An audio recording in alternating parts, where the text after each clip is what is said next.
अस्सलाम वालेकुम, डॉक्टर जवेरिया बतूल है। ये है कॉलेज कौंसल। कॉलेज कौंसल क्या है? बेसिकली इसकी एक हिस्ट्री है कि 2010 में तकरीबन 26 कॉलेज को खुद मुख्तार किया था, ऑटोनॉमस बनाने की कोशिश की थी, तो वो अपने आप को ख़ुद चलाएं। तो इसलिए उन्होंने बोर्ड ऑफ गवर्नर्स बनाया था उन कॉलेजेस में, ताकि वो अपने डिसीजन खुद लें। तो तब जो है ये एक तरह की कॉलेज कौंसिल की बुनियाद रखी गई थी, ताकि उनमें ऑटोनॉमी हो, यानी ख़ुद मुख्तार हो, डेलीगेशन ऑफ पावर हो, यानी तमाम की तमाम जो पावर्स हैं वो ख़ुद बाइख्तियार होकर करें। तो इससे ये कॉलेज कौंसिल की इब्तदा शुरू हुई। College council was directed to operate vide government of Punjab higher education department notification. Basically ना ये एक्ट है ना ये रूल है, बेसिकली एक नोटिफिकेशन था। ठीक है, ये एक्ट रूल में हमने नहीं पढ़ा, ये एक नोटिफिकेशन था। 2010 में आया, NO नंबर आ गया SOA1, ये उसका सारा जो नंबर है 2010 में ये आया था, नवंबर 2010 में। ठीक है, और 29 नवंबर 2010 में कॉलेज कौंसिल बनी, और ये एक नोटिफिकेशन है। अब कंपोजिशन क्या है? सबसे पहले तो इसके मेंबर 17 हैं, और 17 में से आधे मेंबर का होना ज़रूरी है, वरना अगर आप कोई भी फ़ैसला करेंगे तो ये गलत हो जाएगा। सबसे बड़ा चेयरमैन जो कि प्रिंसिपल होगा, इसके अलावा वाइस प्रिंसिपल वो सेक्रेटरी भी होगा, मेंबर भी होगा। मतलब चेयरमैन और सेक्रेटरी का हो गया, वाइस प्रिंसिपल, फिर सब सीनियर लेने हैं। सीनियर मोस्ट प्रोफेसर हो गया 20वें ग्रेड का, senior most assistant associate professor 19वें ग्रेड का, फिर सीनियर मोस्ट 18वें ग्रेड का assistant professor, senior most lecturer, तो वो भी हो गया। लेकिन हमारे कॉलेजेस में अगर कोई कमी बेशी है तो डबल भी हो जाता है कहीं पे। अच्छा, on 1 representative from all grade, her grade से एक होना चाहिए बड़े कॉलेजेस में, छोटे में ज़रा सारे नहीं होते। अच्छा, ये मेंबर कहलाएंगे। इसके अलावा एक डिवीजनल कमिश्नर, यानी पूरे डिवीज़न जो आपका है उसके कमिश्नर का एक रिप्रेजेंटेटिव वो अपना नुमाइंदा मुकर्रर करेगा, वो आए करेगा।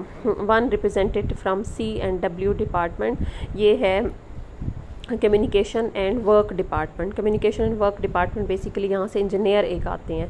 ठीक है, ये बिल्डिंग डिपार्टमेंट होता है ना। 1 रिप्रेजेंटेटिव ऑफ डिप्टी कमिश्नर। अच्छा देखें, एक कमिश्नर का हो गया, एक डिप्टी कमिश्नर का हो गया। कमिश्नर का भी एक बंदा, डिप्टी कमिश्नर का भी एक डिपार्टमेंट, बिल्डिंग डिपार्टमेंट का भी एक बंदा। ये हो गए सारे। अब ये जो हैं ये सारे हो गए। इसके अलावा क्या है, 7 नंबर पे क्या हो गया, 2 पेरेंट्स होंगे। ठीक है, वो भी आम नहीं हो सकते। उनको पहले कमिश्नर जो है यहाँ से प्रिंसिपल उनका पैनल भेजेगा कि ये पेरेंट्स हैं और इनका जो है वो इनका नाम हो, तो 2 पेरेंट्स आ गए। 2 फिलेंथ्रोपिस्ट, यानी कि जो चैरिटी दे सकते हैं, सोशल वर्कर हों या इंडस्ट्रीज़ के लोग हों, या ऐसा पर्सन हो जो एमिनेंस कोई फेमस बंदा है, वो भी कमिश्नर करेगा। मतलब पेरेंट्स 2 को भी कमिश्नर करेगा, कमिश्नर अपना बंदा भी भेजेगा, कमिश्नर जो है फिलेंथ्रोपिस्ट को भी चूज़ करेगा, और सारे प्रिंसिपल नाम भेजते रहेंगे और वो चूज़ करते रहेंगे। और एक जो है ना DC डिप्टी कमिश्नर भी है, DC का बंदा भी है।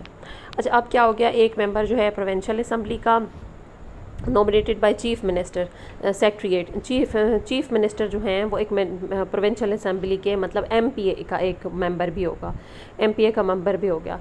स्टूडेंट रिप्रेजेंटेटिव, यानी बच्चे जो हैं उनमें से एक आप इंटरमीडिएट से ले लें और फिर डिग्री के भी आप लेंगे ना, तो टोटल आपने 3 यहाँ से लेने हैं। बेसिकली 3 वो ऐसे लेने हैं कि एक आप FSC या FA से ले लें, और एक जो है आप पहले 2 सेमेस्टर से ले लें कॉलेज के, और एक पहले 4 सेमेस्टर से, यानी कि ADP या BS के पहले 4 सेमेस्टर, और एक जो है आखिरी 4 सेमेस्टर वाले बच्चा ले लें। ठीक है, टोटल हो गए 17। 50% बच्चे आना ज़रूरी है, लोग आना ज़रूरी है। अब इसका काम क्या है ये अब सारे गिन लें। टोटल जो है 11 मेंबर कॉलेज के अंदरूनी हो गए एक तरह से, और 6 बाहर के हो गए, यानी principal, vice principal, professor, associate professor, assistant professor, lecturer, फिर इंटरमीडिएट का स्टूडेंट, डिग्री के स्टूडेंट 2 अदद, पोस्ट ग्रेजुएट स्टूडेंट ये हो गए, और एक पेरेंट और दूसरा पेरेंट। ठीक है, अच्छा ये हो गया। तो ये हो गए कमिश्नर का रिप्रेजेंटेटिव, DC का रिप्रेजेंटेटिव, फिलैंथ्रोपिस्ट, और फिर इसके अलावा फिर फिलैंथ्रोपिस्ट और MPA का हो गया, और एक इंजीनियर हो गया। ठीक है, तो ये इंटरमीडिएट स्टूडेंट और डिग्री स्टूडेंट, ये भी एक उन्होंने, मेरे ख्याल में 2 स्टूडेंट हैं शायद। 2 पेरेंट्स हैं, उन्होंने बताए तो 3 थे। अच्छा, पावर ऑफ कॉलेज काउंसिल क्या है?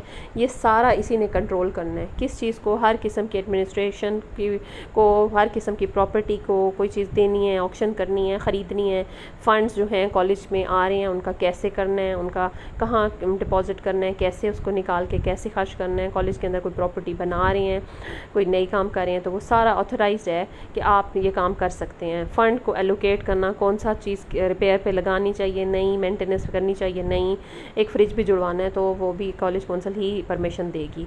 ठीक है, दोनों तरह के फ़ंड होंगे, पब्लिक भी प्राइवेट भी। पब्लिक भी हो सकता है और फिलैंथ्रोपिस्ट जो आपने शामिल किए हैं वो कोई डोनेशन दें वो भी आएगा।